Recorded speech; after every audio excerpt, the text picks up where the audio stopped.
পতিত আওয়ামী লীগ সরকারের শাসনামলে সবচেয়ে বেশি লুটপাট হয় দেশের আর্থিক খাতে। দখল হয় একের পর এক ব্যাংক, আর অনিয়মের মাধ্যমে নেওয়া হয় বড় বড় অঙ্কের ঋণ, যার অধিকাংশই এখন হয়ে পড়েছে খেলাপি।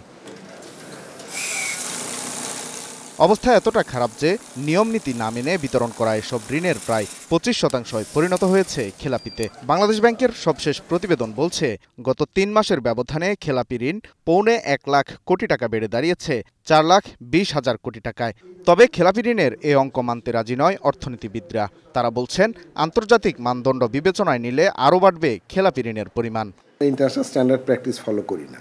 ইন্টারন্যাশনাল স্ট্যান্ডার্ড প্র্যাকটিস ফলো করলে পরে এটা ডেফিনেটলি 50%ও যাবে। তো যাই হোক, এটা বড় বিষয় না। বড় বিষয় হচ্ছে আপনি যে প্রশ্নটা করলেন যে এটা আদায় করা সম্ভব হবে কিনা, এটা আদায় করা সম্ভব হবে কিনা, এবং এ ব্যাপারে বাংলাদেশ ব্যাংক বা সরকার আমাদের কোনো সহযোগিতা করবে কিনা। তো আমার মনে হয় না এটা আদায় করা সম্ভব হবে, কারণ দেওয়ার সময় তো আমরা খেলাপি করে দিয়েছি। এটা ইচ্ছা করে দেওয়া হয়েছে, এটা তো ইচ্ছাকৃত খেলাপি, বুঝছেন? তো ইচ্ছাকৃত খেলাপিগুলো আদায় করা একটু ঝামেলা হবে। অর্থনীতিবিদরা আরও বলছেন, ঋণের টাকা আদায়ে রাজনৈতিক সদিচ্ছা থাকার পাশাপাশি তৎপরতা বাড়াতে হবে কেন্দ্রীয় ব্যাংককে। প্রয়োজনে বিশেষ ট্রাইব্যুনাল গঠনের পরামর্শ তাদের।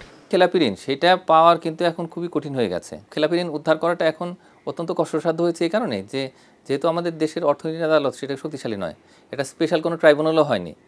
মানে আমি বহু আগে বলেছিলাম, যখন এই সরকার এই অন্তর্বর্তী সরকার দায়িত্ব নিল, তখনই আমি বারবার বলেছি যে একটা স্পেশাল ট্রাইব্যুনাল করলে তখন কিন্তু ওই আইন অনুযায়ী এই যারা খেলাপি তাদের বিরুদ্ধে ব্যবস্থা নেওয়া যেত। তাদের সম্পদ বিক্রি করা বা অন্য কোনোভাবে যে টাকা উদ্ধার করা, সেটা কিন্তু খুব দ্রুত করা সম্ভব ছিল। এছাড়া ইচ্ছাকৃত খেলাপিদের বিরুদ্ধে কঠোর ব্যবস্থা গ্রহণের তাগিদ অর্থনীতিবিদদের। Walid Sakib, star news, Dhaka.